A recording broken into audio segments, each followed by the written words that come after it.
Section 1. The Watchers in the Dark. Night falls over the ocean. The sky is dark and wide. A carrier is on patrol. A floating city of steel and purpose. On an endless, black sea. Pilots stand ready. Radios hum with quiet static. They are the tip of the spear. Men and women who watch the sky with trained eyes. Prepared for known threats. For aircraft of other nations. For the predictable dance of modern warfare. Section 2. The Tic Tac Anomaly. It was 2004. Off the coast of Southern California, the USS Nimitz Carrier Strike Group was conducting training exercises. The sky was a brilliant clear blue. The sea was calm.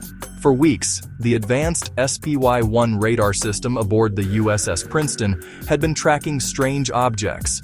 They would appear suddenly at 80,000 feet, then descend at incredible speeds, thousands of feet in mere seconds, to hover just above the water, before shooting back up and disappearing.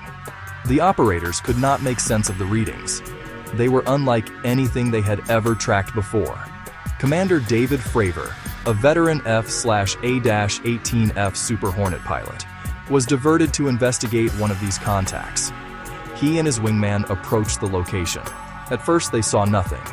The radar in their jets was clear, but then, looking down at the ocean surface, Fravor saw it. The water below was churning, as if something large was submerged just beneath the waves.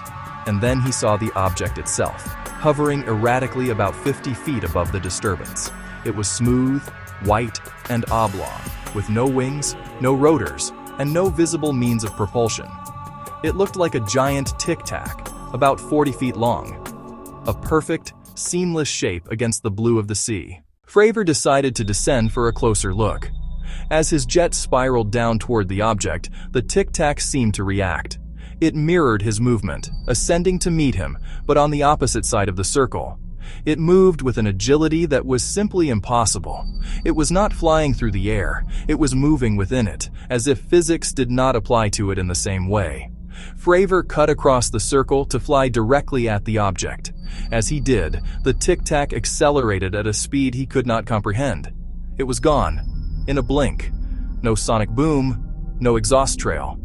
It simply vanished from his sight. A moment later, the USS Princeton radioed him. The radar operators had reacquired the target.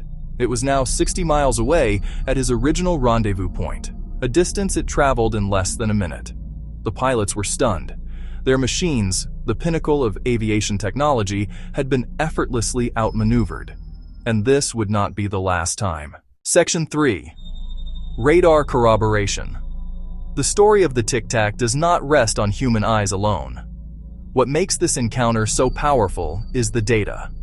The pilots saw it. The machines saw it too. Radar confirmed a track. USS Princeton logged a contact. Other ships in the carrier group logged it too. Some radars provided exact locations and incredible speeds. Other systems gave no data at all. This mix of eyewitness testimony and electronic data made the event undeniably real and profoundly strange. These were not civilian air traffic systems. They were the most sophisticated military tools in existence, designed to detect and track enemy missiles and aircraft from hundreds of miles away, operated by highly trained personnel who spend thousands of hours learning every blip and every signal. When they report an anomaly, it is not a weather balloon, or a flock of birds, or toys. These were hard data points showing capabilities far beyond our own. Years later, more reports came in, more radar confirmations. Pilots on the East Coast, from the USS Theodore Roosevelt, had encounters too. They described hypersonic speeds, sudden stops, forces no human could survive. Cockpit videos show radar locks on unexplained objects. It is a whole fleet of them. My gosh. They are all going against the wind. Section 4. The Pentagon acknowledges. For decades, the official stance on UFOs was dismissal, a fringe belief, a source of ridicule. Projects like Project Blue Book concluded there was no evidence of a threat or of technology beyond our own. But the reports never stopped.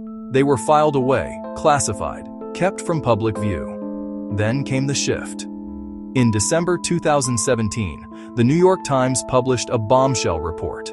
It revealed a secret Pentagon program, the Advanced Aerospace Threat Identification Program, AATIP. The report included 3 videos, declassified by the Pentagon itself. FLIR, gimbal, and go fast. Dark shapes, fast moves, recorded by Navy jets. The world could now see what the pilots had seen. The Pentagon confirmed the videos were authentic, calling the objects unidentified aerial phenomena. Formal, clinical, not alien, not secret government craft, simply unknown. This admission shocked the world. For the first time, a leading military power stated these phenomena are real, encountered by our military, taken seriously at the highest levels. The tone changed from scorn to inquiry. The United States government was now on the record. The file was officially open, and the public felt the weight of that fact. The idea that these objects might be watching us is not new. Humanity has always wondered if someone was looking back. Modern reports from trained observers add a new, unsettling layer. The objects do not appear randomly. Their behavior seems deliberate, intelligent, and focused.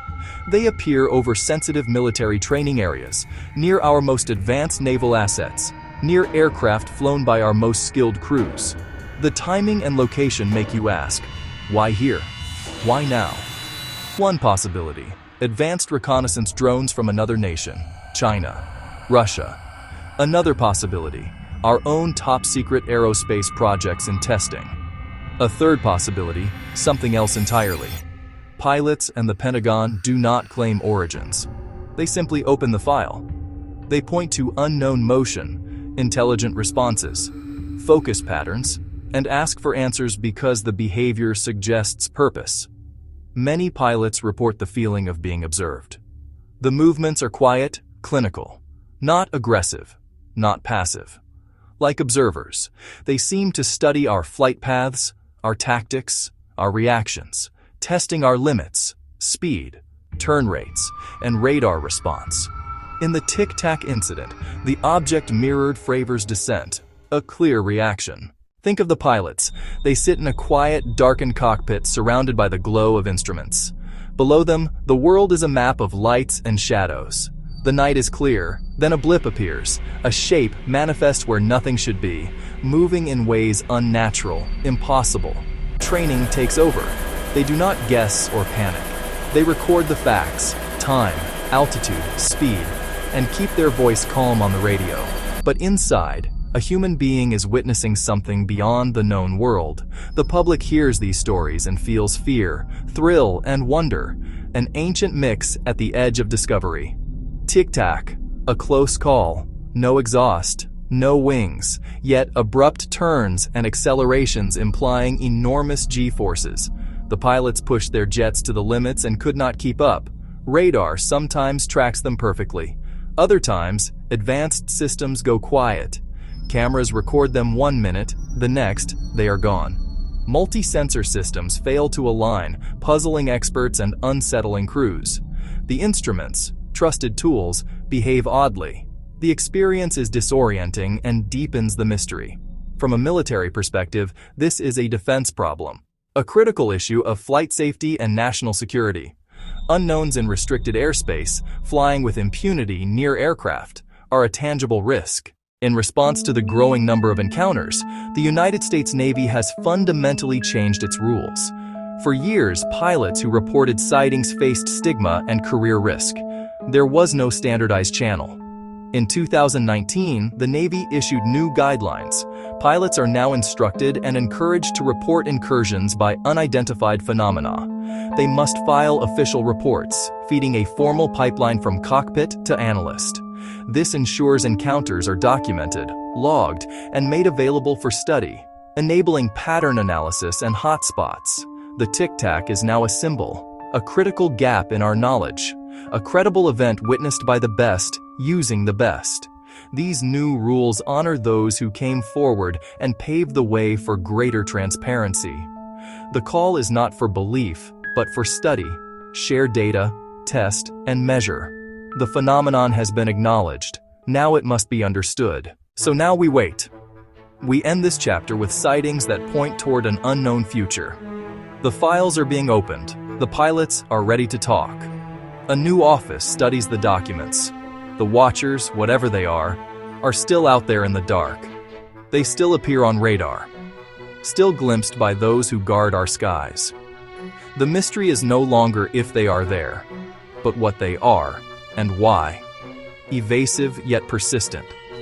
Distant yet incredibly close. What happens if they move closer? What is the next step in this slow, cautious dance? Would they communicate, interact with our machines, reveal themselves to everyone at once? Listen, the night hums with electricity. A carrier's lights glow. A single, distinct blip appears. It moves with unnatural speed and precision. The pilot leans in. The camera pans. The music swells. Something is moving in the dark. And this time, a light turns toward the ship.